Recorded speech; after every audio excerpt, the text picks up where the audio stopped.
Ketika Biden dilantik, Tiongkok tahu sekali kelemahan Demokrat yang tidak akan bisa perang shadow di mainland Tiongkok. Makanya mereka berani serang terbuka dengan propaganda kedaulatan atau sovereign right Tiongkok versi mereka. Mereka merasa ditekan habis-habisan di zaman Trump dengan Tiongkok diisukan melakukan penzoliman pada komunitas Uighur dengan pencaplokan Hong Kong dan banyak lagi kesalahan Tiongkok yang dihajar oleh Partai Republik dalam administrasi Trump. Ketika Demokrat sekarang berkuasa, mainnya pakai operasi intelijen. Tidak bisa gampang memainkan itu di Tiongkok. Tiongkok tahu banget, makanya mereka sikat Amerika sekarang. Diumumkannya pelarangan 28 pejabat ex-Trump masuk ke Tiongkok dengan banyak keburukan yang diperlihatkan oleh mereka. Padahal ini hanya menunjukkan bahwa Tiongkok akan membalas dengan propaganda bahwa salah tuduhan Trump tersebut. Dan kedua, mereka unjuk taring ke Demokrat Biden. Berani lawan gak lu? Melihat beraninya Tiongkok sekarang ini, saya yakin Amerika keok dalam 4 tahun ke depan dengan Tiongkok. Lalu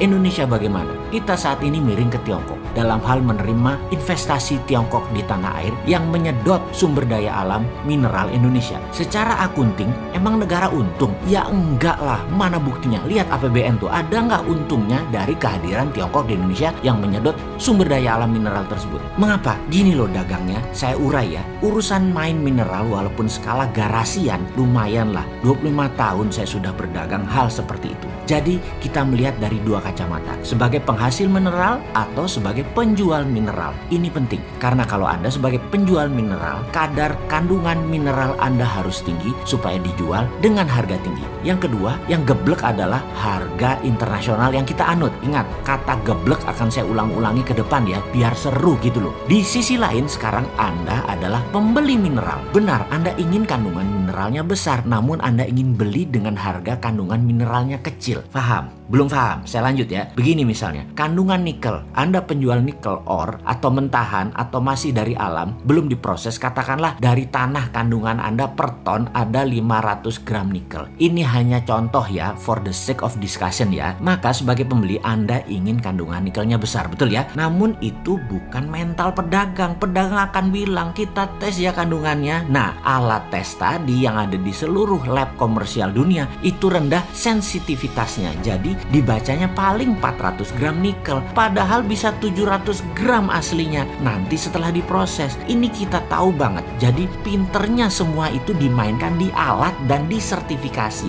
Jadi alat ukur yang ada di lab, di lembaga lab tes mineral tadi, dari sononya, dari pabriknya, mesin tes tadi adalah sudah agen para globalis. Karena itu Sontoloyo ini kalau dagang meterannya atau ukurannya nggak mau pakai Scovindo kayak Surveyor Indonesia kayak apalagi lab luar negeri. Selama hitungannya pakai material fisik labnya, nggak mau aja. Tapi tetap aja ada yang beli karena kita fair. Lalu pakai apa? Kami pakai EDAC system, pakai spektrum warna. Dan jangan kaget kalau hasil lab mineral konten Indonesia bisa 2 kali lipat hasil lab manapun di dunia dengan alat ukur yang sudah sejak 20 tahun yang lalu cara penghitungannya sama. Pakai ukuran physical mineral. Ya wassalam dah, lu dikadalin asing. Geblek ya? Ya nggak juga, namanya juga nggak tahu. Lalu sebagai pembeli kita ini bullshitnya lebih banyak lagi. Dibilang mahal lah nanti peleburannya, refining teknologinya mahal, banyak waste dari produk Anda, benda mineral Anda kecil konten mineralnya dan lain sebagainya. Sehingga nggak pakai lagi harga bursa internasional, tapi pakai harga ongkos tambang. Lah ini gebleknya nambah. Wis angel, wis berbisnis tambang mineral kok ngene digoblokin asing. Padahal kalau pakai SWF versi MMT, sovereign wealth atau kekayaan nasional tadi bukan untuk didagangkan, tapi sebagai alat tawar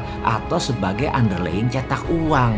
Sekarang SWF jadi lembaga loh, lembaga hutang berbasis perusahaan. Dan ini super lucu. Maaf ya, boleh bilang geblok lagi nggak ya? Maklum, SWF-nya niru ide Bosman, tetapi hanya namanya saja yang ditiru. Actionnya mah jauh beda langit dan bumi. Yang sekarang berbasis hutangan, yang memang jago hutang sih, memang ya jago hutang ya otaknya hutang. Yang satu yang kita yang MMT berbasis aset nasional yang tidak diperdagangkan tapi dijaminkan sebagai underlying. Kesimpulan, dalam mengelola sumber daya alam nasional yang milik rakyat ini sesuai Undang-Undang 45 pasal 33 yang menurut saya salah kaprah, selalu menuruti negara besar yang punya GBHN sangat baik atas pencaplokan sumber daya alam negara lain. Dan ini harus ditangani oleh Menteri Peperangan. Ini adalah warfare, masuk kategori perang, bukannya masuk ranah perdagangan. Kalau bernegaranya sadar akan ke NKRI-an garis lurus loh ya ini ya, bukan menambah banyaknya pejabat diam seperti saat ini yang banyak lupa kalau kita punya wakil presiden.